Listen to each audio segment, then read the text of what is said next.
Video دیکھنے سے پہلے میرے چینل اقسم ٹی وی کو ضرور سبسکرائب کر لیجئے گا۔ وہ 313 تھے تو لرزتا تھا زمانہ، وہ 313 تھے تو لرزتا تھا زمانہ۔ آج ہم کروڑوں ہیں تو کرتے ہیں غلامی، آج ہم کروڑوں ہیں تو کرتے ہیں غلامی۔ 17 رمضان المبارک سن 2 ہجری کو اسلام اور کفر کا پہلا مارکہ جو ہے وجود میں آیا۔ حق و باطل کا پہلا مارکہ جسے غزوہ بدر کے نام سے جانا جاتا ہے، یہ وجود میں آیا۔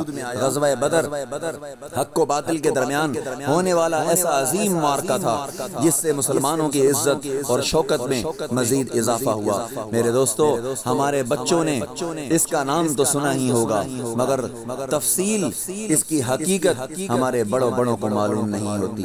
افسوس کہ آج کل دنیا کی تاریخ پر تو نظر رکھنے کا بہت شوق ہے، افسوس کہ آج کل ہمیں دنیاوی تاریخوں کو پڑھنے کا تو بڑا شوق ہے، مگر اسلامی تاریخ سے ہم بالکل ناواقف ہیں۔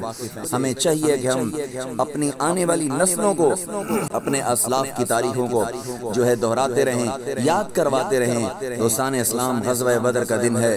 حضور سید عالم صلی اللہ علیہ وسلم نے کفر کے لشکر کی طرف دیکھا، وہ 1000 تھے، اور اللہ کی بارگاہ میں دعا کی، اے اللہ، اے کائنات کے پالنے والے، اے رب لم یزل، آج اپنا وعدہ سچ فرما جو تو نے مجھ سے کیا تھا۔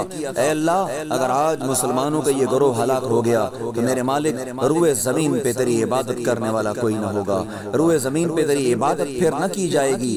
اللہ تبارک و تعالی نے اپنے محبوب علیہ السلام کی اس دعا کو قبول فرمایا، اور اسلام اور کفر کی پہلی جنگ بدر کے میدان پر لڑی گئی، اور اس بنا پر تاریخ اسلام نے اسے جنگ بدر کا نام دیا جاتا ہے۔ تاریخ اسلام اسے جنگ بدر کے نام سے جانتی ہے۔ اس مارکے میں مقابلہ بہت سخت تھا، ایک طرف غرور اور تکبر میں مبتلا کافر تھے، اور اسلحہ اور طاقت سے لیس تھے، اور لشکر بھی ان کا جو ہے تعداد میں بہت زیادہ تھا، اور زہری اسباب اور وسائل بھی بہت زیادہ تھے، چونکہ دوسری جانب مسلمانوں کی تعداد انتہائی قلیل تھی، یعنی صرف 313 مجاہدین اسلام تھے۔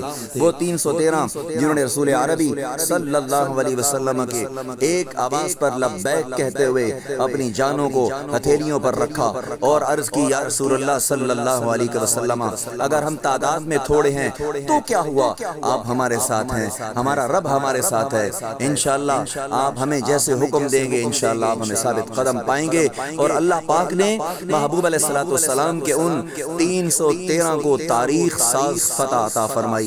میرے دوستو، وہ 313 مجاہدین میں نوجوان بھی تھے، صحابہ کرام بھی تھے، جوان بھی تھے، اور بچے بھی تھے، بزرگ بھی تھے۔ مسلمانوں کے پاس صرف 3 گھوڑے، 6 نیزے اور 8 تلواریں تھیں، جبکہ سواریوں کے لیے 70 اونٹ تھے، اور دوسری طرف کفر کے پاس بہت زیادہ اسلحہ تھا۔ وہ اس دور کے دنیا کے سپر پاور جو تھے، ان کے ساتھ اسلام کے ماننے والے رسول عربی صلی اللہ علیہ وسلم کے وہ غلام ٹکرا گئے، اور تاریخ نے پھر وہ واقعہ دیکھا کہ اسلام سے ٹکرانے والے پاش پاش ہو گئے۔ وہ 313 تھے اور عزت پا گئے، ان سے کفر جو ہے وہ لرز گیا۔ آج ہم کروڑوں کی تعداد میں پائے جاتے ہیں، آج ہم مسلمان کہلاتے ہیں، ہم پوری روئے زمین پہ پھیلے ہوئے ہیں، آج ہم اربوں نہیں کھربوں کی تعداد میں ہیں، غلامی کی زنجیروں کے اندر جکڑے ہوئے ہیں۔